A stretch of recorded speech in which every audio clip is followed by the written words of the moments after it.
Turkmenistan is a land shrouded in secrecy, a country that remains largely hidden from the outside world.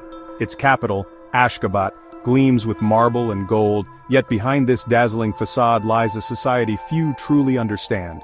Here, the government's grip is absolute and unyielding, shaping every aspect of daily life with invisible, yet ever-present rules. The state's watchful eyes are everywhere, and the sense of surveillance is constant. Turkmenistan is blessed with vast reserves of natural gas, making it one of the most resource-rich nations in Central Asia. Yet despite this wealth, many citizens face daily hardship and uncertainty. Fear lingers in the air, and freedoms are tightly restricted, leaving people to navigate a world of limitations. The state controls all media, carefully crafting a narrative of prosperity and progress while silencing any form of dissent. News is filtered, stories are censored, and the truth is often hidden beneath layers of propaganda. Isolation is felt everywhere, in the vast, empty boulevards of Ashgabat, where few dare to linger, and in the cautious, whispered conversations of its people. Even in public spaces, a sense of unease prevails. Simple acts that many take for granted, like accessing the internet or traveling abroad, become monumental challenges here. The digital world is tightly controlled, and leaving the country is a privilege reserved for a select few. The government's presence is inescapable, dictating not only what can be read or said, but even what can be dreamed. Portraits of the leader loom over public spaces, and surveillance cameras remind everyone that privacy is a rare commodity. Yet, beneath this heavy control, millions of ordinary people strive for a better life. They find moments of joy in family gatherings, laughter in quiet courtyards, and hope in the small freedoms they carve out for themselves. Their stories, though rarely heard, are filled with resilience and quiet determination. This journey is about looking past the official facade, beyond the marble and gold, to glimpse the human reality within. It's about discovering the everyday lives that persist in the shadows of power. We'll explore how control shapes everything, from daily routines and family traditions to the rare, courageous acts of defiance that risk everything for a taste of freedom. Understanding Turkmenistan reminds us of the fragility of freedom and the remarkable resilience of those who live without it. Their perseverance is a quiet testament to the human spirit. So let's pull back the curtain, even just a little, on this enigmatic nation, and begin to see the real stories that lie within. In Turkmenistan, the state's reach extends into every corner of life, shaping not just public spaces, but the most private moments. The government's presence is felt everywhere, from the grand marble avenues of Ashgabat to the quietest homes in remote villages. Schools, hospitals, and workplaces all operate under strict government control. Every institution is expected to reinforce loyalty to the state. Teachers, doctors, and office workers are not just professionals. They are also agents of the official ideology, expected to report any sign of dissent. There's no free press, no opposition, no independent civil society. Newspapers and television channels serve as mouthpieces for the government, repeating the same carefully crafted messages day after day. The national narrative is dictated from above, history rewritten, problems erased, and only positive news allowed. Surveillance is constant, with cameras watching city streets and officials monitoring daily life. People speak in whispers, always wary of informants.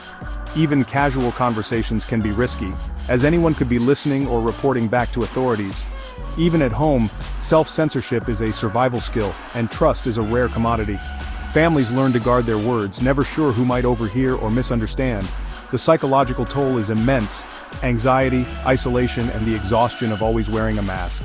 Many struggle with the constant pressure to appear loyal, never able to fully relax. Parents teach children what not to say. Caution becomes second nature, passed down from one generation to the next. Children grow up learning to hide their true feelings, even from friends. The internet is slow and censored, social media is blocked, and access to outside information is tightly restricted, making it difficult to know what's happening beyond the country's borders. Advancement depends on loyalty, not merit. Opportunities are reserved for those who demonstrate unwavering support for the regime, while independent thinkers are sidelined or punished. Life becomes a delicate balancing act between private thoughts and public compliance. People learn to separate their inner world from the face they show in public, always calculating what is safe to reveal. Yet, despite this, people find ways to connect, to hope, and to endure. Small acts of kindness, shared meals, and quiet moments of laughter become lifelines in a controlled world. The system is overwhelming, but the human spirit persists. People hold on to dreams of a freer future, finding strength in each other and in their own resilience. In Turkmenistan, resilience is a quiet act of defiance, a daily choice to keep going, to hope, and to believe that change is possible, even under the watchful eye of the state. Ashgabat, Turkmenistan's capital, is a city of gleaming white marble and golden statues, an architectural spectacle in the desert. The city stands as a testament to human ambition and the desire to create something extraordinary in the most unlikely of places. Its pristine buildings and grandiose monuments are designed to impress, to showcase the nation's wealth and power to the world. Its wide, empty boulevards and illuminated buildings project wealth and power, but the city feels strangely lifeless. The streets, though beautifully maintained, are often devoid of the hustle and bustle that characterize other capitals. It's as if the city is a grand stage, waiting for actors who never arrive. Billions have been spent on monumental projects, yet the streets are often deserted, the grandeur masking daily struggles. These grand structures, while visually stunning, serve as a stark contrast to the everyday lives of the people who live here. The opulence of the buildings hides the economic hardships faced by many residents. For residents, the Marble City is both a source of pride and a reminder of misplaced priorities. While the architectural beauty is undeniable, it often feels like a facade, masking the real issues that need attention. The people of Ashgabat navigate their daily lives amidst this splendor, aware of the disparity between appearance and reality. Practical needs like food and reliable utilities are overshadowed by the pursuit of perfection. Markets with limited food stalls and frequent power outages are common, highlighting the gap between the city's grand image and the everyday challenges faced by its residents. Even public behavior is managed. Dirty cars are discouraged and citizens are mobilized for mass events to display unity. These orchestrated displays are meant to project an image of order and happiness, but they often feel forced and artificial. These choreographed spectacles reinforce the illusion of happiness and order. The state-organized celebrations and parades are designed to show a united front, but they can feel more like performances than genuine expressions of joy. Ashgabat is less a living city and more a stage set for the world and the regime itself.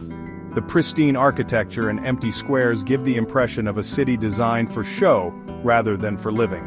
The contrast between the city's beauty and the reality of its people is stark. The luxurious marble buildings stand in sharp contrast to the lives of the everyday people who walk among them, highlighting the disparity between the city's image and its reality. It's a gilded cage, impressive but hollow. The city's grandeur can feel isolating, a beautiful but empty shell that doesn't reflect the true needs and desires of its inhabitants. The marble facade hides a deeper truth. Beneath the surface of Ashgabat's stunning architecture lies a complex reality, one that speaks to the challenges and contradictions of life in this unique city. In Turkmenistan, freedom of movement is a privilege, not a right. The government decides who can leave, often blacklisting citizens without explanation. Families are punished collectively. One person's dissent can trap their relatives inside the country. The fear of being denied exit is ever present, silencing many before they even try. Visitors too are tightly controlled. Tours are state-approved, guides are ever present, and itineraries are fixed. Real life remains hidden behind curated experiences. For many Turkmen, the outside world is a distant dream, glimpsed only through censored media. The psychological weight of these invisible walls shapes every hope and plan. The longing for freedom is a quiet, persistent undercurrent in Turkmen society. In Turkmenistan, telling the truth is an act of rebellion. Independent journalism is nearly impossible. Those who try face harassment, torture, and even death. Kudayberdi Alashav reported on food shortages. He was arrested, tortured, and ultimately died in prison. Sultan Akalova, a photojournalist in her 70s, endures attacks and intimidation for documenting reality. Even a single photo can lead to years in prison, as with Nurguldi Halikov. The government's fear of information reveals its fragility. These journalists are heroes, risking everything to let the world know what's happening. Their work is a lifeline for truth, a crack in the wall of silence. Many pay with their freedom or their lives. Their courage is a testament to the human need for truth. In a land of silence, their voices matter. They remind us that even the faintest whisper can carry hope. For many Turkmen, migration was once a lifeline, until the government stopped renewing passports abroad. Suddenly, thousands became undocumented, unable to work legally or access basic services in countries like Turkey. Returning home is risky. Many fear arrest or permanent travel bans. Families are trapped in limbo, invisible and vulnerable to exploitation. The government's policy turns legal identity into a tool of control, reaching far beyond its borders. As temporary extensions expire, the crisis deepens for tens of thousands. Human rights groups urge host countries not to deport these people who face grave risks if forced back. This passport trap is a quiet humanitarian disaster. It's a stark example of bureaucratic cruelty hidden in plain sight. Despite Turkmenistan's natural gas wealth, most citizens face daily hardship. Food shortages and soaring prices mean long lines for basic staples. Official media claims abundance, but reality is starkly different. People rely on small-scale trade, gardens, and family networks to survive. Community support is essential, as state aid is unreliable. The psychological toll is heavy: anxiety, uncertainty, and enforced silence. Complaints are risky, so struggles are endured quietly. Yet life goes on. Weddings, holidays, and traditions offer moments of joy.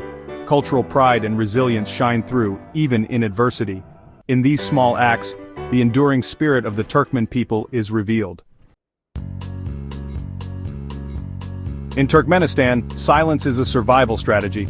People learn early to avoid dangerous topics: politics, the president, economic woes. Conversations are coded, trust is scarce, and surveillance is everywhere.